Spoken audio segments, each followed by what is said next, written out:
कि वरहा कि राधा तू मेरी स्वामिनी, मैं राधे जी को दास,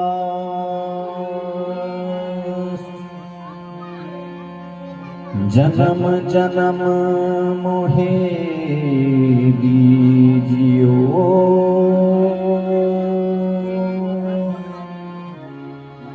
वृंदावन को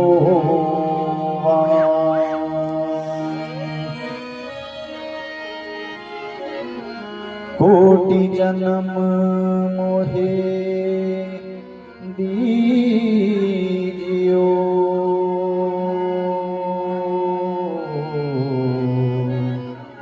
श्री चरणन में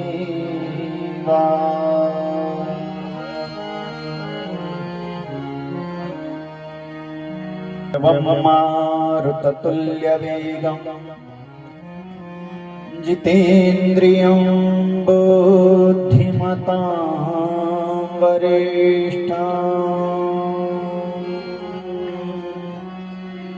वातात्मजं वानरयूथमुख्यं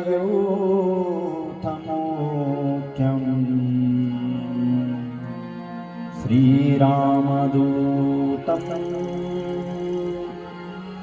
शरणं प्रपद्ये।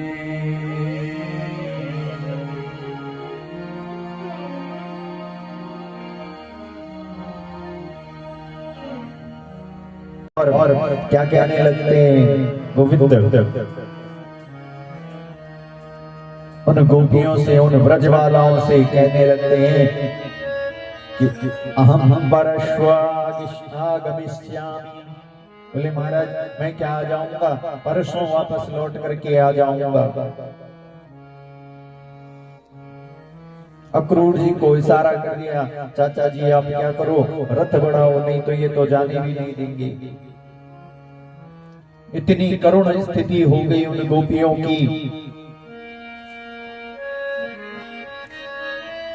जब तक भगवान का, गोविंद का रथ दिखाई दिया तब तक क्या देखती रही, उसके पीछे दौड़ती रही। और दूर जाकर के जब रथ आंखों से ओझल हो गया, वो गोपियां उसके बाद वापस आई।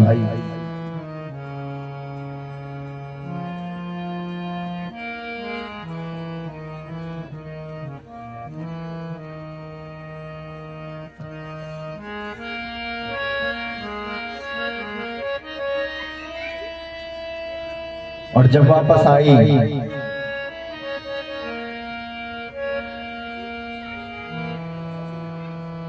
तो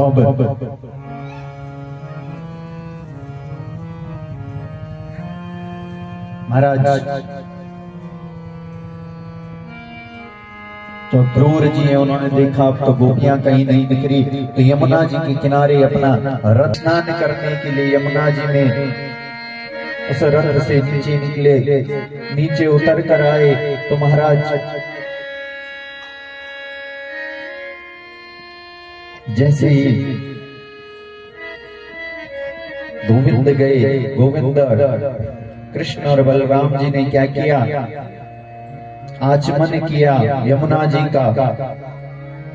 तो अक्रूर जी कहने लगे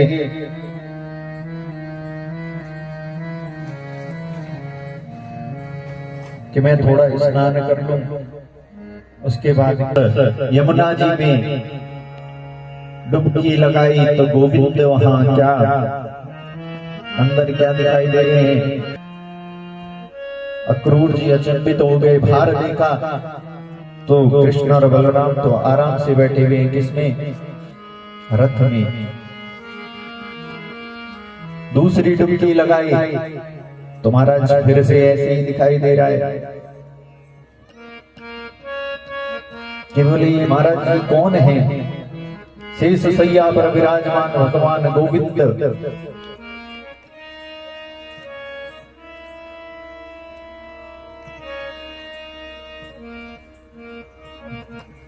बाद में महाराज कन्हैया ने उसका स्पर्श किया उस जल का। जैसे ये क्रूर जी बाहर आए तो पूछने लगे, काका मुझे कुछ दिखाई दिया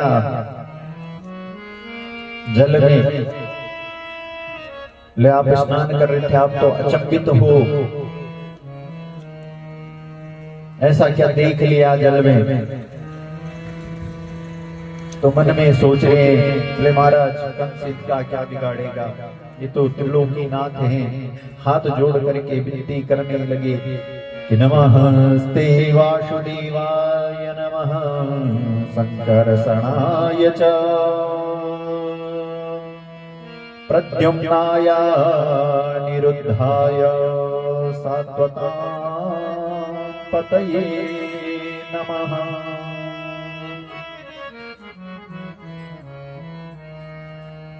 तो परसों कह करके गए थे कि परसों आने वालों अभी तक आए नहीं। अरे वो तो बड़ा निर्मोही निकला, जो हमारे घर में माखन चुरा चुरा कर खाता था, अनेकों प्रकार की लीलाएं करता था। आज मथुरा जाकर के मथुराधीश बन गए, उनको हमारी याद नहीं आती।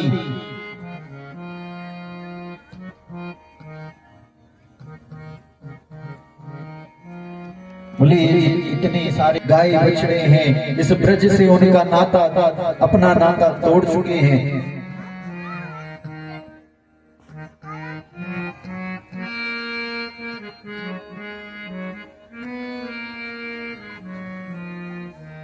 तो गोपियां कहने फिर कहती हैं